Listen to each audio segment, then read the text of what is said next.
This video is a little bit late. Actually, it's a whole lot late, but I guess it's better late than never. I wanted to share my thoughts on Bigfoot 200, even though I dropped at mile 65 at Norway Pass.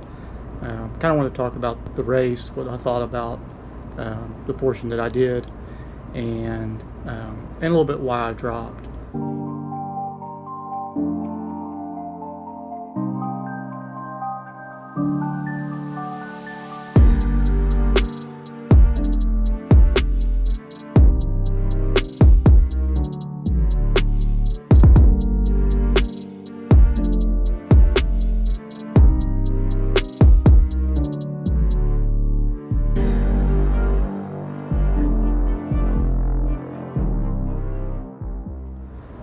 So from the start, it was pretty crowded there.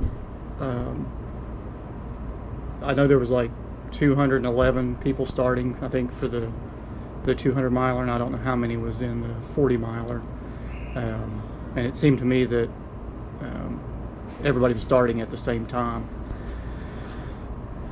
There was, I think, only 4 porta potties at the start, so that was kind of a problem. Actually, it was a big problem, especially if you had to go number 2.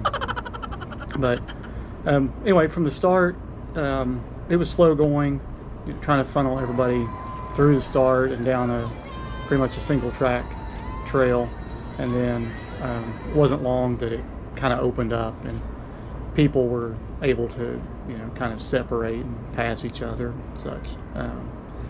And then the boulder field kind of got everybody messed up, which I had done it in the past. I've done it 2 years in a row, the circumnavigation around St. Helens, so I was familiar with that boulder field section. I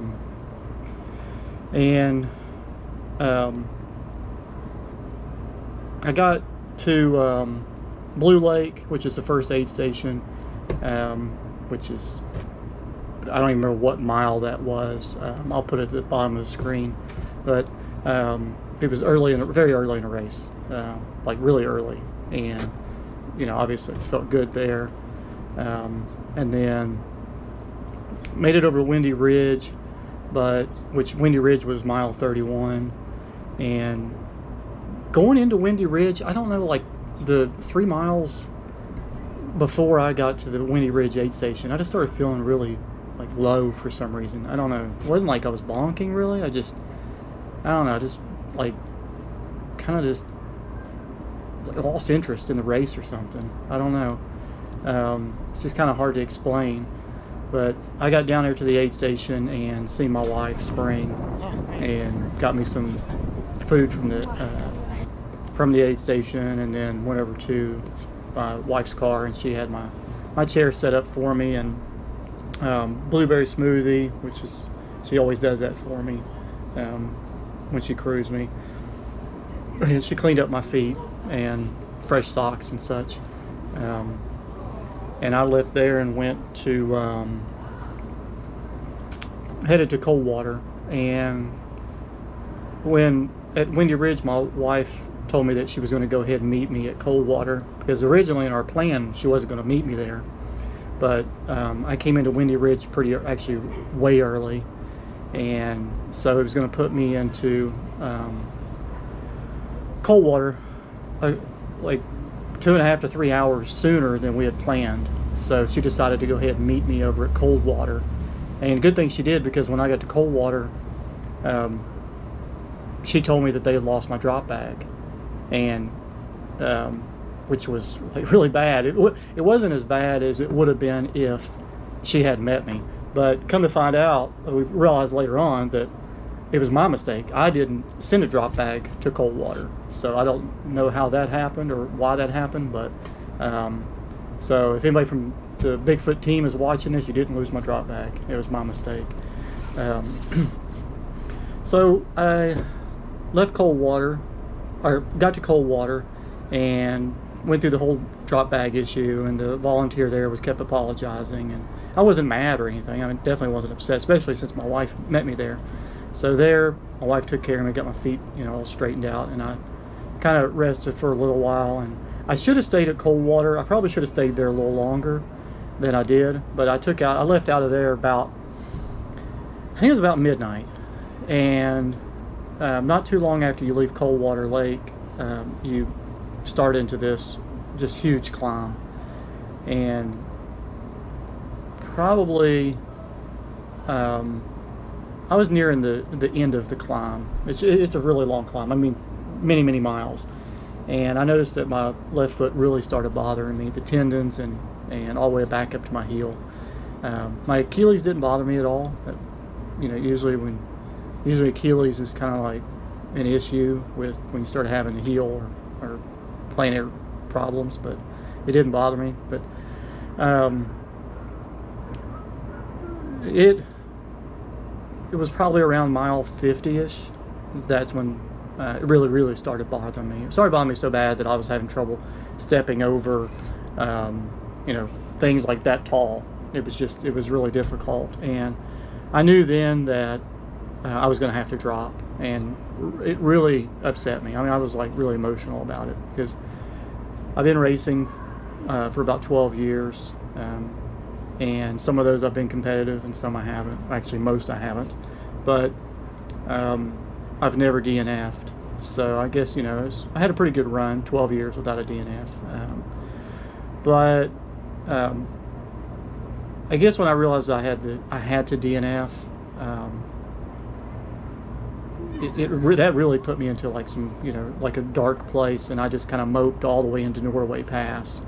And I got to Norway Pass, and I was there for probably maybe not even 10 minutes, and my wife met me there. But the aid station lady, she made me some pancakes, and that kind of cheered me up. But when you have a, you know, like an actual injury, you can't just overcome that.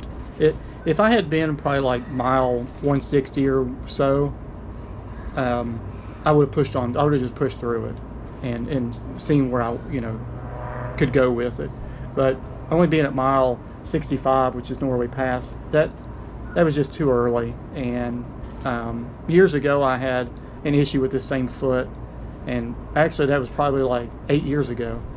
And I pushed through that race, and I wasn't able to walk for nearly a month. When I say I wasn't able to walk, I mean like I couldn't walk. It was like either I hopped on one leg or I didn't move. It was really bad. So I didn't want to go to that again. And I've got other races coming up that I didn't want to screw myself out of. So I mean, you know, the bummer is that Bigfoot it's like $1,500 depending on when you sign up. When I signed up with the fees from Ultra Sign Up, it was like $1,600 or something. So you know, that's a bummer. But so as of right now, I'm a month, 4 weeks out after Bigfoot, and I'm still not running, and my left foot's still giving me some trouble. So I think it was a good call for me to drop, because I would probably be worse than I am now. I'm probably going to take another 3 or 4 weeks off, maybe even longer, and just kind of do a real reset. And I'll do some cycling and stuff. Hopefully I'll get the treadmill soon, and I can just do some walking and kind of incline hiking on it. But I think it's gonna be good for me to do a reset. It's like I said, I've been running and racing for 12 years, and I haven't had a 0 month. I mean, I've had some low mileage months, but I've never taken a 0, like no run miles at all. So I guess it's about time I do that. I want to talk about the aid stations. The aid stations were great. The volunteers were great. I mean, they were just amazing. They were run out to meet you, and I know, you know, next year volunteers probably won't be the same that were there this year. Maybe some of them will be, but all the volunteers that I came in contact with they were just amazing. They really took care of the runners, took care of me. Willing to cook you whatever you needed to eat, whatever you wanted to eat, you know, as long as they had it. But they had burgers and bacon, which I don't eat bacon or meat, but they had vegan burgers, which I tore those up, and quesadillas.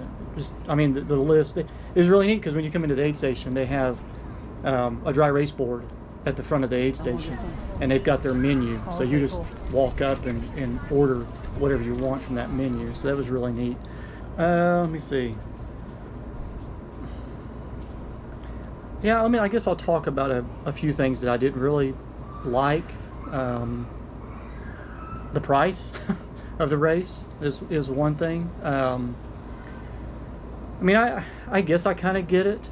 $1,500. That's quite a bit. I think Cocodona is 1,300 or 1,400. So I think all of Destination's 200 milers are around $1,500. So, you know, I guess it's kind of the going rate. But the refund policy on that is not good at all.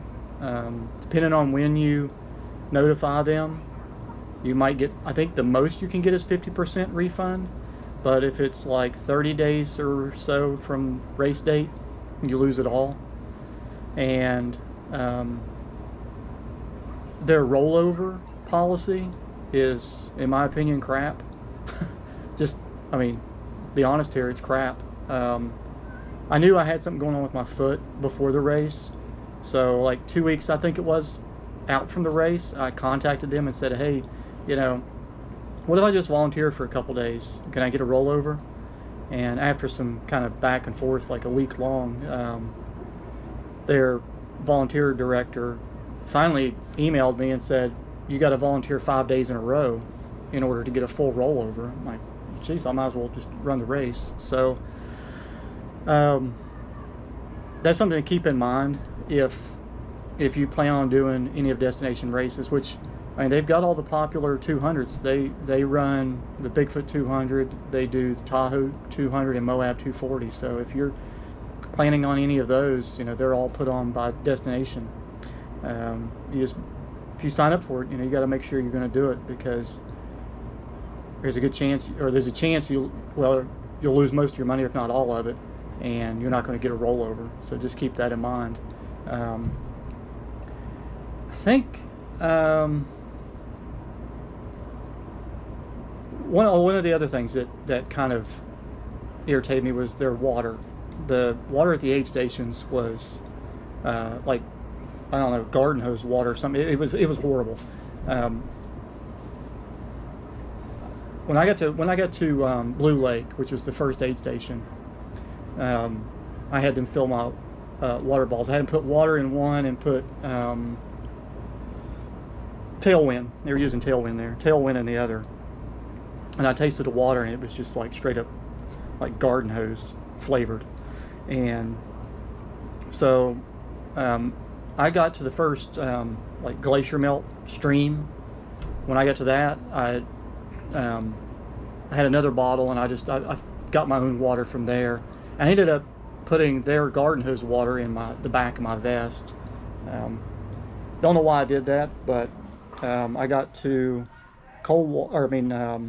Windy Ridge and met my wife there, and I said, hey, get this water bottle out of the back of my vest and pour it out.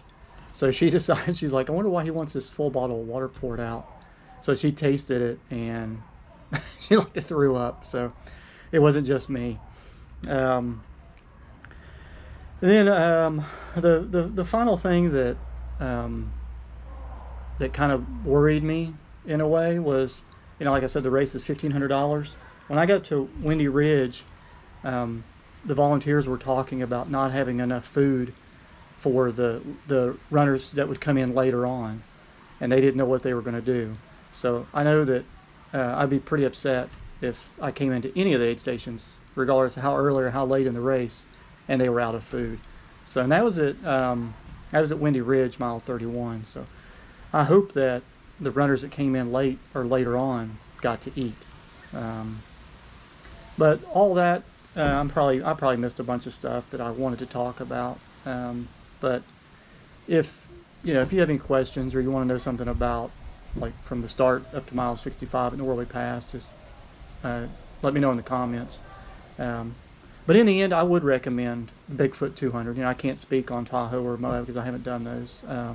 But I would definitely recommend Bigfoot, and the Destination team they put on a great race. They aid stations were great.